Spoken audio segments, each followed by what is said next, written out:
Al-Mahdi bukan nama seseorang. Al-Mahdi adalah gelar laki-laki yang mendapat petunjuk, laki-laki yang terpilih, ya. Lalu Al-Mahdi ini termasuk min alamatis sa'ah, di antara tanda-tanda sudah dekatnya as-sa'ah. Namun dia tidak termasuk min alamatil kubra, tanda-tanda besar. Tapi dia termasuk min alamatis sughra. Ada juga yang mengatakan Al-Mahdi ini jembatan antara tanda-tanda kecil dengan tanda-tanda besar. Jadi kalau Al-Mahdi sudah muncul, maka kemunculan tanda-tanda besar itu masalah waktu saja.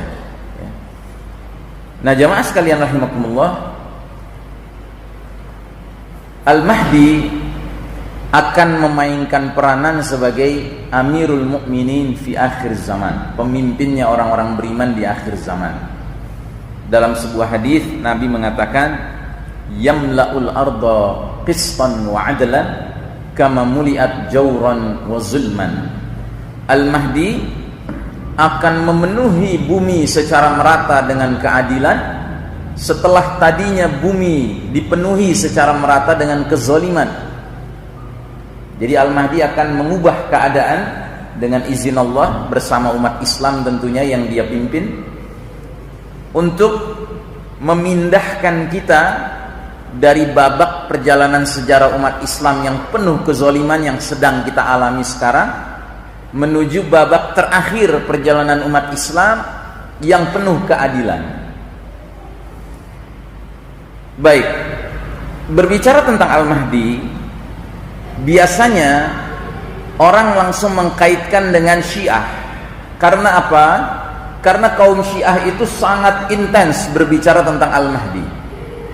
Tetapi kalau kita pelajari baik-baik, ternyata pengertian kita kaum muslimin berbeda sekali dengan pengertian mereka kaum Syiah, ya.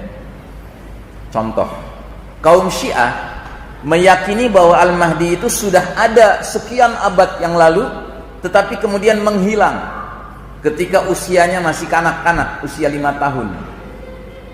Dan bersama dengan menghilangnya Al-Mahdi, dibawa Al-Quran yang asli bersama Al-Mahdi. Sehingga setelah itu umat Islam tidak memiliki Al-Quran yang asli. Mereka menyebutnya Mushaf Fatimah. Lalu bagaimana umat ini akan terbimbing? Umat ini terbimbing karena adanya para imam-imam. Nah, begitu keyakinan mereka. Makanya di kalangan kaum Syiah, yang namanya iman kepada imamah, kepemimpinan itu termasuk rukun iman. Nah, saudara sekalian rahimakumullah, ada lagi contoh lain. Contoh lain, menurut keyakinan kaum Syiah, Al-Mahdi bila sudah tampil nanti, dia akan mempunyai hal-hal yang sifatnya supranatural. Kata orang Jawa, sakti mandraguna. Nah, begitu. Misalnya apa? Al-Mahdi sanggup menghidupkan orang yang sudah mati. Dan dalam hal ini yang akan dihidupkan siapa?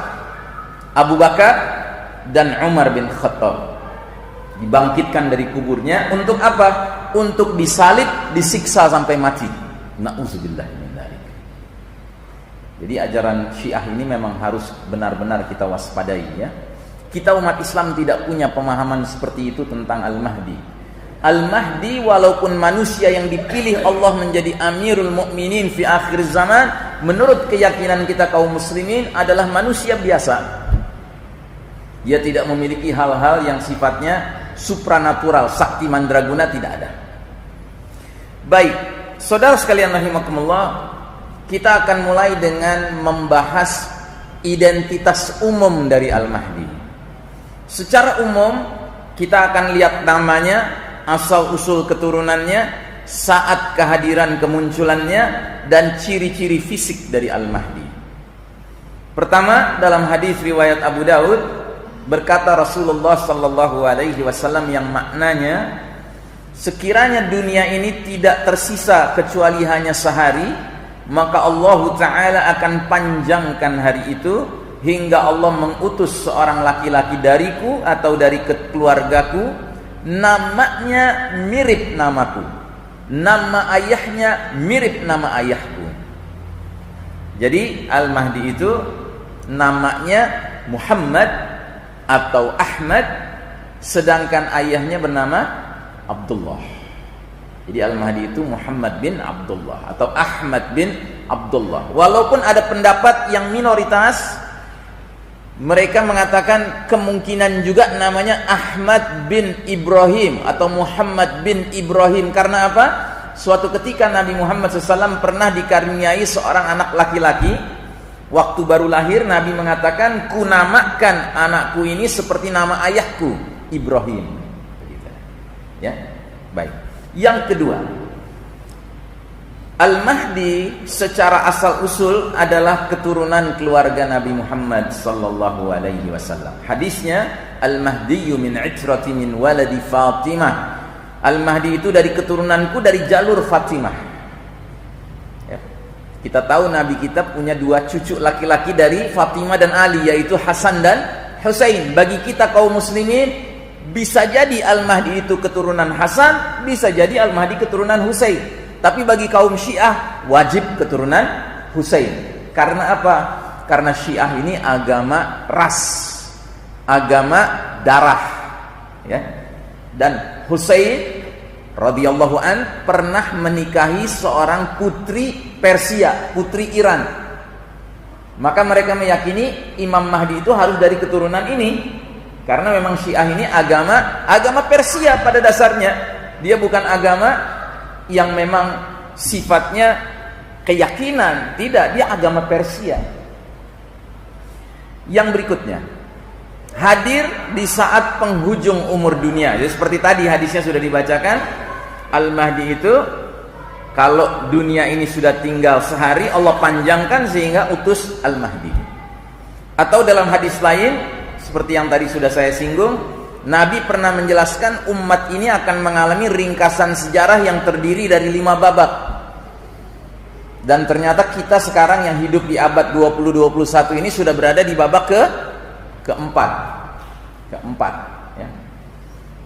Ibarat kita nonton film, jumlah babaknya ada 5. Begitu duduk di bioskop, sudah babak keempat. Hitungannya di awal film, di tengah film, atau akhir film? Menjelang akhir film, kan? Nah, jadi Al-Mahdi itu akan muncul di babak keempat, babak di mana kita hidup sekarang ini, yang kata Nabi adalah babak kepemimpinan mulkan jabariyan, para penguasa yang memaksakan kehendak mereka. Lalu dengan hadirnya Al-Mahdi, kita pun sadar kita akan segera beralih ke babak kelima, yaitu babak khilafatun ala minhajin nubuwah, babak kekhalifahan yang mengikuti cara-cara kenabian, dan itu babak terakhir. Baik, lalu kemudian yang keempat, secara fisik kita tidak punya banyak hadis. Di antaranya yang ada adalah Nabi berkata, Al-Mahdiyu minni ajlal jabhati aqnal anfi. Al-Mahdi itu dari keturunanku, dahinya lebar, hidungnya mancung. Nah, jadi ini semua adalah ciri-ciri umum dari Al-Mahdi. Tolong jangan dijadikan ciri pokok, ya, jangan dijadikan ciri pokok. Kalau Anda sibuk menjadikan ini ciri pokok, nanti Anda bisa tersesat.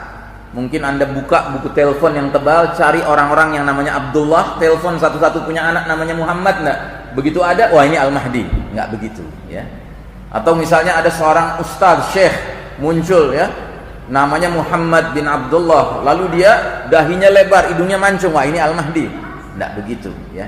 Ini faktor umum, ya, ciri-ciri umum, tetapi faktor utama bukan di sini. Lalu yang kedua, peristiwa-peristiwa yang mendahului munculnya Al-Mahdi. Ada 3 kondisi. Bila 3 kondisi ini sudah hadir di dunia, tanda-tanda kemunculan Al-Mahdi tidak lama lagi. Yang pertama, ubasyirukum bil mahdiyyi yub'atsu fi ummati ala ikhtilafin minan nas.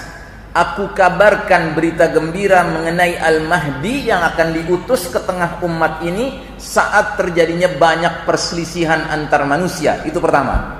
Yang kedua, wazalazil, dan gempa-gempa. goncangan-goncangan.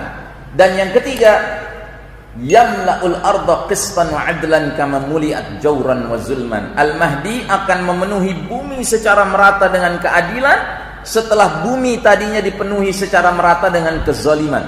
Jadi ciri yang ketiga, bumi dipenuhi dengan kesewenang-wenangan dan kezaliman. Kalau kita mau jujur Pak, kondisi dunia sekarang sudah matang untuk kemunculan Al-Mahdi. Sisanya terserah Allah. Sampai sejauh mana perselisihan antar manusia harus berlangsung, baru muncul Al-Mahdi, Allah yang Maha tahu. Sampai sejauh mana gempa harus terjadi, Allah Maha tahu. Sampai sejauh mana kezaliman harus berkembang, Allah Maha tahu.